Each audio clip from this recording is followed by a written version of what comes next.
shalla alayya, saya selalu berhadapan dengan orang yang membacakan salawat kepada Allah. Semoga malam hari ini kita dilihat oleh baginda Nabi dan tidak cukup dilihat di dunia saja, bangkit dari kubur di akhirat nanti juga termasuk orang-orang yang dilihat oleh baginda. Allahumma shalli ala sayyidina Muhammad wa ala ali sayyidina Muhammad salatan tunjina biha min jamil ahwali wal afat wa tahfizuna biha jamil hajat wa tutahhiruna biha min jami'is sayyi'at wa tarfa'una biha 'ala ad-darajat wa tuballighuna biha aqsal ghayat min jami'il khairat fil hayati wa ba'dal mamat. Wa sallallahu ala sayyidina Muhammadin wa alihi wa sahbihi wa baraka wa sallam. Alhamdulillahirabbil alamin. Kurang lebihnya wal afu minkum. Wassalamualaikum warahmatullahi wabarakatuh.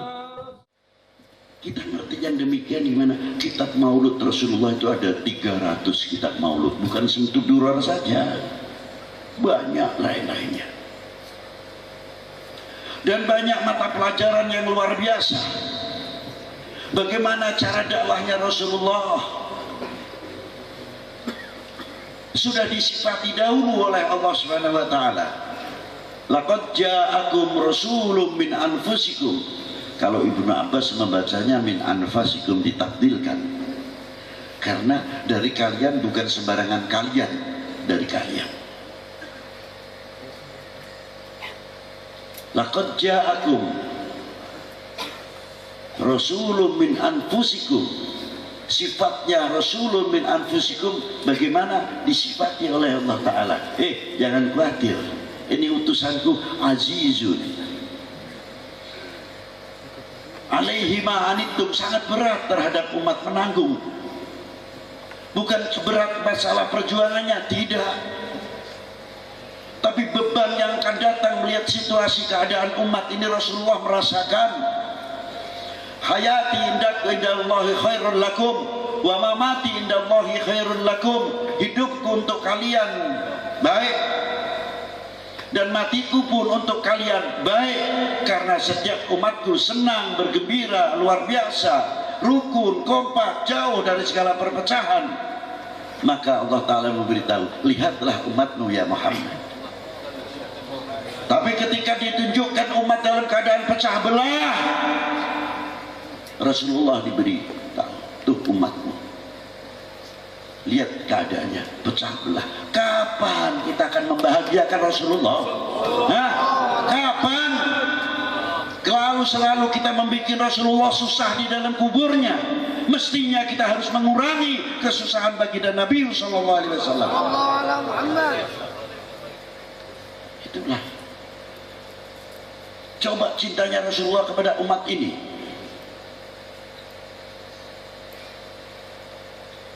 Kalau kita bangun tidur belum mati, punten wae.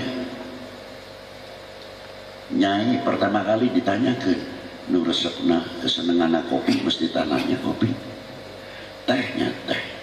Sebab inginnya apa? Cepat-cepat ngerokok. Nyi kopi mana? Apa tanya, ini anak sudah sekolah semua, berangkat semua apa belum? Sehat semua atau tidak? Bagaimana tadi bekalnya sudah ada, sudah gimana? Si tadi malam si kecil tuh badannya agak panas gimana? Alhamdulillah Kang sudah sehat, alhamdulillah ya Allah ya Rabb. Moga-moga putra putih si Mampi deh udah dijadikan jalma nu ngecewakeun si Mampi kelak di hadapan Allah jeung Rasulna. Diparingan ilmu nu manfaat ya Allah. Ulah ngecewakan kedua orang tua, jangan memalukan kedua orang tua di hadapanmu, jangan memalukan guru-gurunya di hadapanmu ya Allah. Pasti akan berilah ilmu yang manfaat, bukan sekadar terus ya sudah alhamdulillah kalau anak-anak sudah berangkat. Inilah.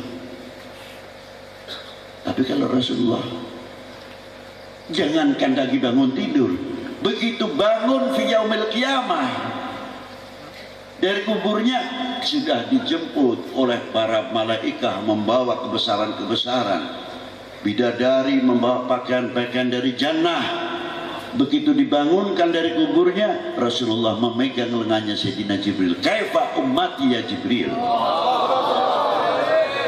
Itu Itu yang ditanyakan dahulu, bagaimana keberadaan umatku ya Jibril. Nah, gitu. Tidak cukup itu saja kasih sayangnya Rasulullah Shallallahu Alaihi Wasallam. Apa di antaranya? Kasih sayangnya ketika sakaratul maut, Rasulullah merasakan pedihnya, bertanya sama malaikat Jibril, Israel, ya Israel, demikianlah rasanya, tolong pohonkan kepada Allah Subhanahu wa taala, apa permintaanmu ya Habibullah, tolong sampaikan kepada Allah, pohonkan kepada Allah. Sesakit apapun dalam sakaratul maut, sepedih apapun, selapar dan dahaga apa yang terjadi dalam sakaratul maut, umatku cukup untuk aku sendiri, jangan sampai terjadi kepada umatku. Lah itulah kasih sayang Rasulullah Sallallahu Alaihi Wasallam. Kita yang dipikirkan berbeda. Pilihan bupati, pelbub, rame kiai dengan kiai, saling mendiamkan, terkadang tidak akur, habaib sama habaib, gus sama gus, masa bodoh, nafsi.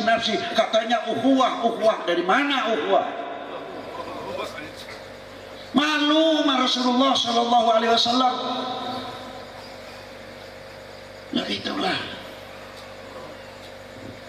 Maka dengan peringatan Maulid Nabi membangkitkan kembali kita. Contohnya kalau mau meniru Rasulullah tidak usah jauh-jauh. Ingin saya buktikan? Betul, ingin? Suka ziarah ke Pamijahan. Itu di Pamijahan itu makamnya kuburan Syekh Abdul Muhyi kan. Syekh Abdul Muhyi Pamijahan. Tarekat beliau Satoriyah dan Qadiriyah. Tapi saya kagum kepada beliau. Sekira-kiranya di Pamijahan tidak ada Syekh Abdul Muhyi, itu ada pertokoan tukang jual minyak wangi, toko ini, pasar di payungnya, ada enggak kira-kiranya? Enggak ada. Berarti orang mati masih bisa mampu membuat ekonomi kerakyatan. Betul enggak? Di Syarif Hidayatullah Gunung Jati, separuh muslim, separuh non muslim. Yang non muslim dengan cara kepercayaan agama mereka. Coba sekali-kali ziarah ke Gunung Jati. Yang punya kita berbeda lagi dengan keyakinan kita. Ada yang tahlilnya panjang, ada yang pendek, ada yang keras, ada yang mantap. Ada suaranya mantap. Illallah, la ilaha illallah, la ilaha illallah. Ada yang ngebut lagi. Illallah, la ilaha illallah, la ilaha illallah. Ada yang lagi. Illallah, la ilaha illallah, la ilaha illallah, subhanallah wa bihamdihi, subhanallah hiladi. Yang satu pakai lagu la ilaha illallah, la ilaha illallah, la ilaha illallah, la ilaha illallah. Ajibnya nggak ada orang paseha, nggak ada orang ribut. Ente tahlilnya berat bener di hati nih. Biasa aja yang ringan, jangan illallah, la ilaha illallah. Berat nih, hati berat. Pak, sampai mau kongko wae. Saya mantapnya begini. Kalau bapak mantapnya situ sana. Ini orang dua masih ribut, di belakangnya enak aja di bilang illallah, la illallah, la ilaha illallah. Ini lagi ngebut, langsung nuding aja ke belakang. Katanya ngebut, kalau nggak ngebut nggak dapat banyak pak saya. Nah, yang lagi paling akhir sendiri terkadang nyebutnya illallah, la illallah, la illallah, la illallah, la illallah. Ada sebelah lagi sana kelompok, Sallallahu ala Muhammad, Sallallahu ala Muhammad. Yang lain, ya latif, ya latif, ya latif, ya latif. Yang satu, yang sebelah non muslim yang pakai begini. Sendiri, yang pakai begini sendiri. Anehnya kok Syarif Hidayatullah mau nerima ya. Ajib itu. Jadi orang mati masih bisa mempersatukan umat, masih bisa mempersatukan bangsa. Luar biasa. Itu contoh yang jelas di mata kita. Kami semuanya bisa meniru atau tidak? Coba. Di lingkungan Gunung Jati pasaran ramai, pendapatan ekonomi luar biasa. Mau putranya Maulana Hasanuddin di Banten, pasar ramai luar biasa. Di Habib Hussein bin Abi Bakar itu luar Batang, begitu juga di Syekh Muhyiddin Abdul Muhyi. Orang mati masih mampu membuat orang pasar ekonomi, dan orang mati masih bisa mempersatukan umat. Orang mati masih bisa berdakwah. Nggak ada yang datang ke Maulana Syekh Muhyiddin pamijahan, begadang mari begadang, nggak ada. Ya datang ke Syekh Muhyiddin, datang padang bulan padangi koyorino, nggak ada. Assalamualaikum ya waliullah, assalamualaikum ya dari kaumil mu'minin. Ada yang pakai salamullah ya sada minar rahman ya syakur. Begitu duduk afdhalu dzikri fa'alam annahu, yang satu membaca selawat, yang satu baca Quran. Aneh, orang sudah mati bisa masih berdakwah, ngajak orang berzikir. Malu nggak? Malu nggak?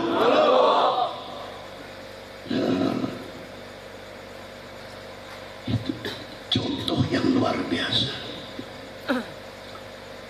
Maka dari itu, mari kita meniru apa perjuangan-perjuangan para beliau. Bagaimana menyatukan umat ini, bagaimana menyatukan bangsa ini.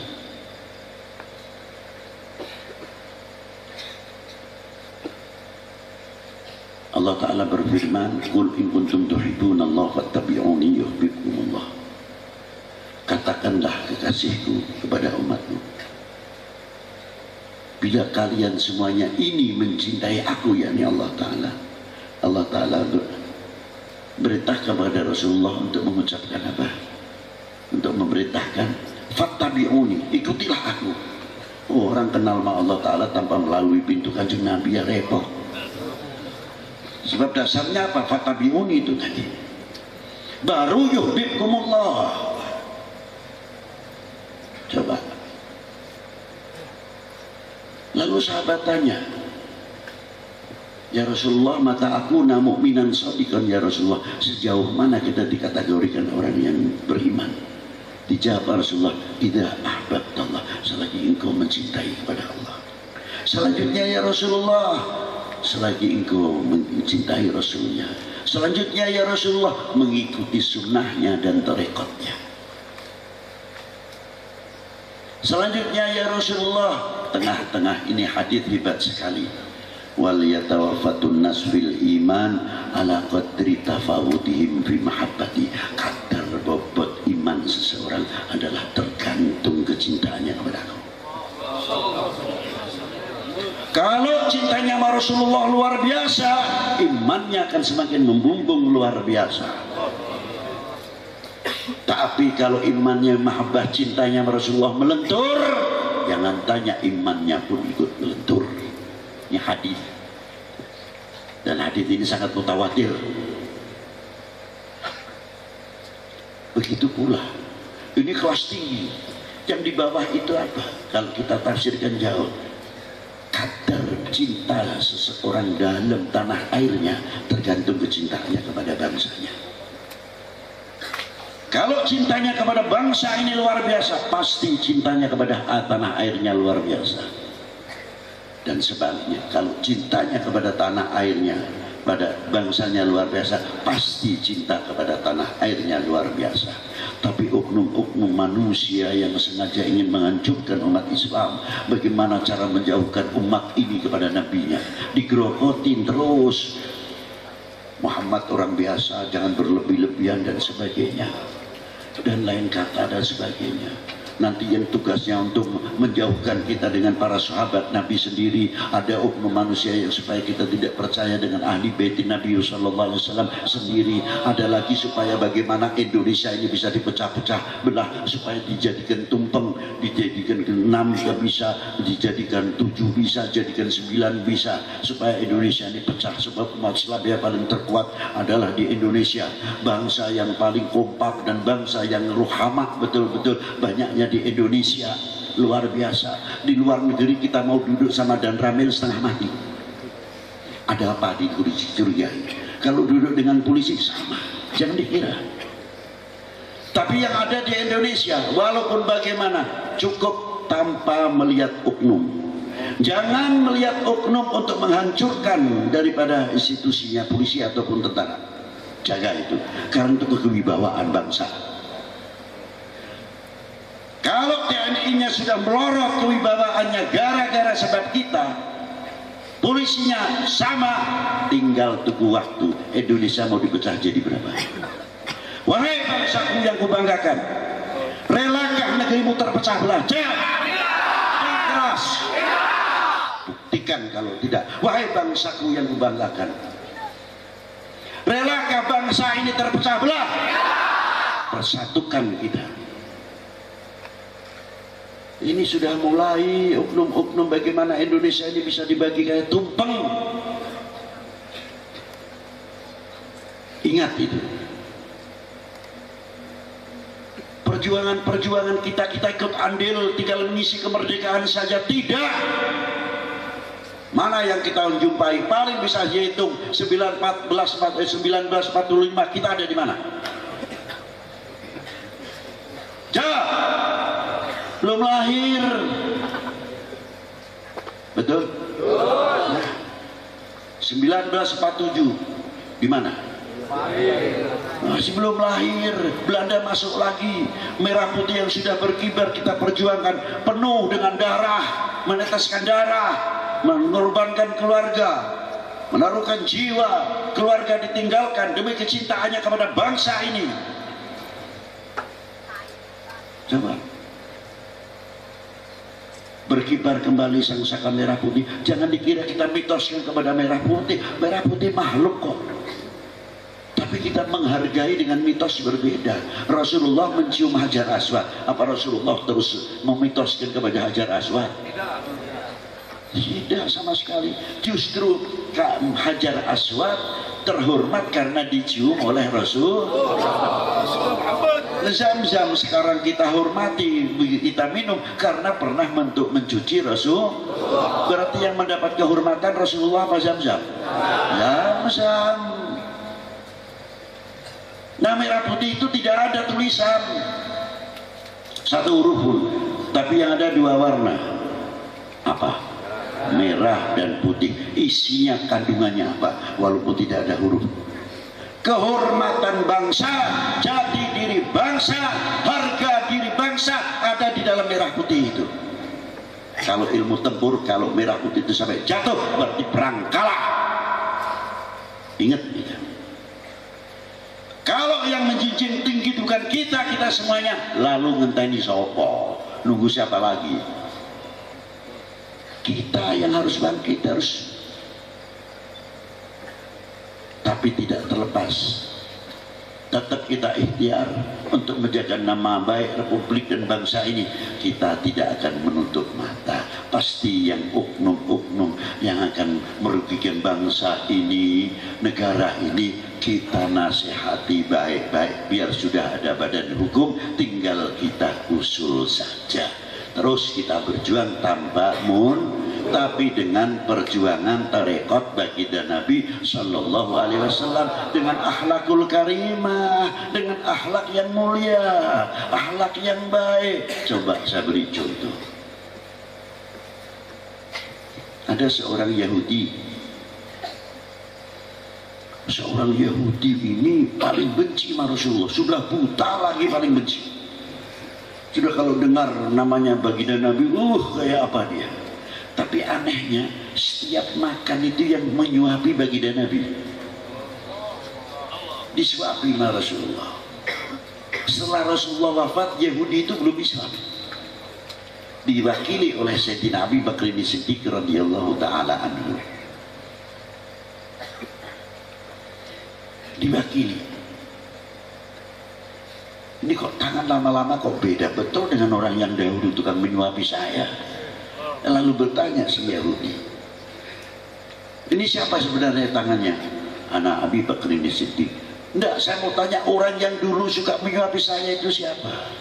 Itu Abdul Khalqillah ya alal itlaq, Rasul yang Anda selalu mencinya Muhammad ibn Abdul Rasulullah. Langsung nangis orang itu taubatan nasuha dan mengucapkan asyhadu an la ilaha illallah wa asyhadu anna Muhammadar Rasul.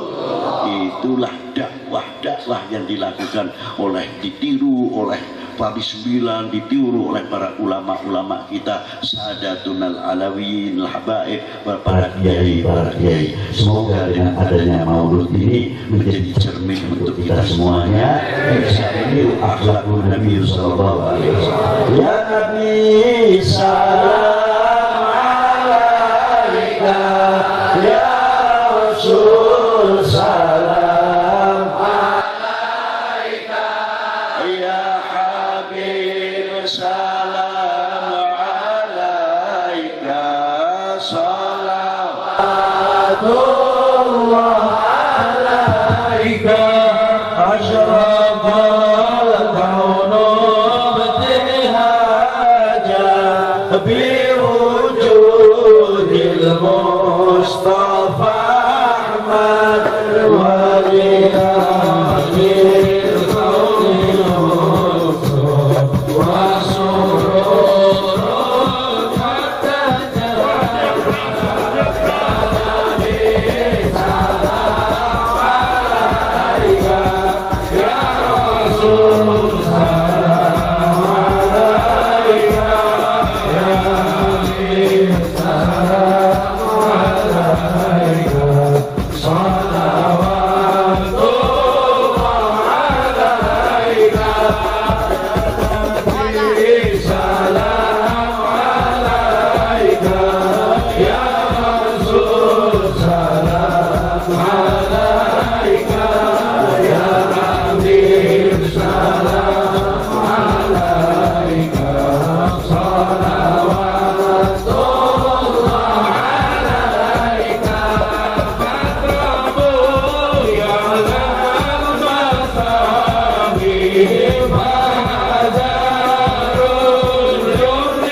ana idaman shalla alayya, saya selalu berhadapan dengan orang yang membacakan salawat kepada Allah. Semoga malam hari ini kita dilihat oleh baginda Nabi SAW, dan tidak cukup dilihat di dunia saja, bangkit dari kubur di akhirat nanti juga termasuk orang-orang yang dilihat oleh baginda. Allahumma shalli ala sayyidina Muhammad wa ala ali sayyidina Muhammad salatan tunjina biha min jamil ahwali wal afat wa tahmilana biha jamil hajat wa tutahhiruna biha min jami'is sayyi'at wa tarfa'una biha 'ala darajat wa tuballighuna biha aqsal ghayat min jami'il khairat fil hayati wa ba'dal mamat. Wa sallallahu ala sayyidina Muhammadin wa alihi wa sahbihi wa baraka wa sallam. Alhamdulillahirabbil alamin. Kurang lebihnya wal afu minkum. Wassalamualaikum.